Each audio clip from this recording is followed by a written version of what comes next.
Because Connect is a server-based product, when I upload content into a meeting room, that content becomes generally available to me because it's sitting on the server.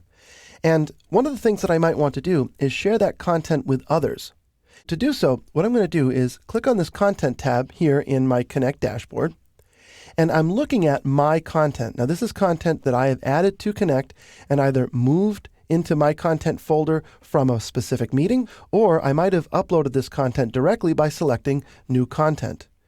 To make this content generally available, though, I have to take some steps to set the permissions for the content so that people outside of the Connect server can access it.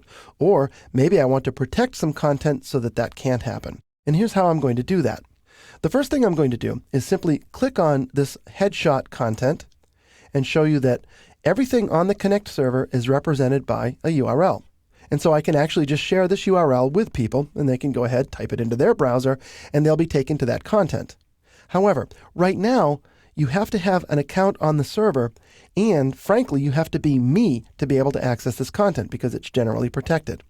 So what I want to do is take a couple of steps to reset the permissions for this content to allow various people to have access to it.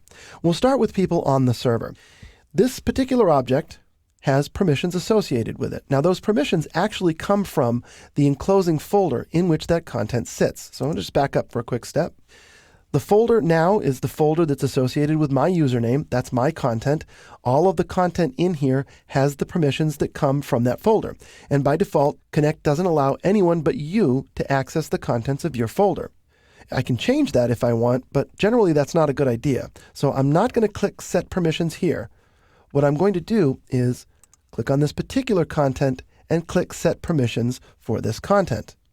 Right now, the current setting is same as parent folder. So I'm going to click Customize, and this will allow me to do something like, for example, allow public viewing. So if I take this content's URL, send it off to a friend outside of my company, with this setting, they're going to be able to see this object. So they can just type the URL in, they're going to see it. In this case, they'll see that headshot. However, instead of making it available to everybody, maybe I just want to make it available to some people. So I'm going to click No. And I'm going to choose from among the people who have accounts on the server, the people that I want to have access to this content. So I'll select Bob and Kirk and add them. Now they can access this content. Bob can view it, but I actually want Kirk to be able to manage this content. So I'm going to select it, choose from among the permissions, Manage. Now what Kirk can do is he can actually move this content around on the server or even delete it from the server. So I want to make sure Kirk is someone that I trust if I'm going to give him those permissions. And of course I can come in later on and change my mind by selecting them and clicking Remove. And whoops, I actually removed my own name from that, which is something that can happen. The good news is that I can always give myself permission again right from this place here.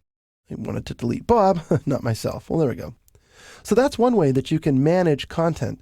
But there's another more efficient way if you can group your content into content that you do and then content that you do not want generally available. So I'm going to back up to my content, and I'm going to create a new folder, and we'll call this folder Confidential. We'll click Save. For the confidential folder, what I want to do is click Set Permissions.